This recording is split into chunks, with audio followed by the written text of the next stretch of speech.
there's a push for input on the topic of electric bikes on local trails as the use of e-bikes is rapidly expanding. Yeah, our Bill Folsom in studio tonight looking at the local debate, pros and cons here. Bill, what'd you find out? Yeah, park leaders, trail advocates, and bike riders are working on a summit of sorts to look at the rules and regulations of e-bikes. It will create a foundation of ideas to eventually take to the public for input.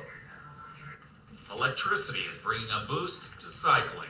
They're clearly really popular. Momentum is picking up. Growing. I feel the momentum, but I also feel the pushback. Ron Ramsey and his wife Debbie purchased e-bikes about a year and a half ago. For Debbie, who used to race and do cycle tours, it's a way to get back on two wheels after 10 years away due to having her knee replaced 3 times. The loss of muscle mass makes the first cranks of the pedals tough. This has made it very possible for me to get back out, for him and I to get out and have more adventures together. Unfortunately, the city restricts where you can use these bikes, and we're trying to convince them to change that policy. Ramseys now have disability waivers giving them exceptions for riding in some parks, but they question anyone having to pull out papers.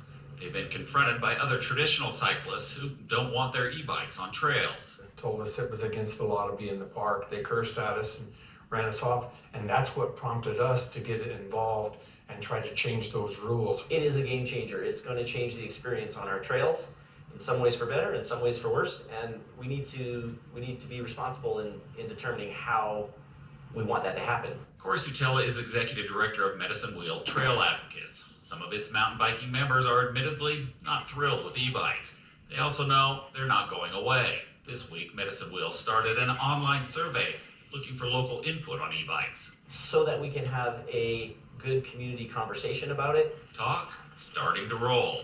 Now it's a matter of bringing stakeholders face to face. And we really need to get our arms around this issue and have a discussion with the folks in the community to see exactly how we're going to go and how we're going to manage this growing interest.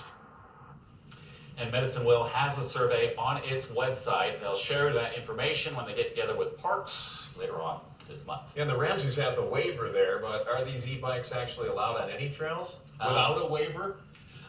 Depends. Yeah. Some trails yes, some trails no, and it has to do with the type of bike. If you have a class 1, which means pedal assist only, you can go on some trails. If you have the kind that has a throttle on it, that is no trails, and that is what they're going to be talking about. Okay. Very interesting. Are these e-bikes still a little workout for you? Or does it do all the work? I have ridden before, and it depends on the one you're doing. You still have to work out, and the more you torque, the more power you get. So they say it is a workout. Reward, risk reward. It is a reward. Very interesting. Bill, thanks. Let's take a live look at the high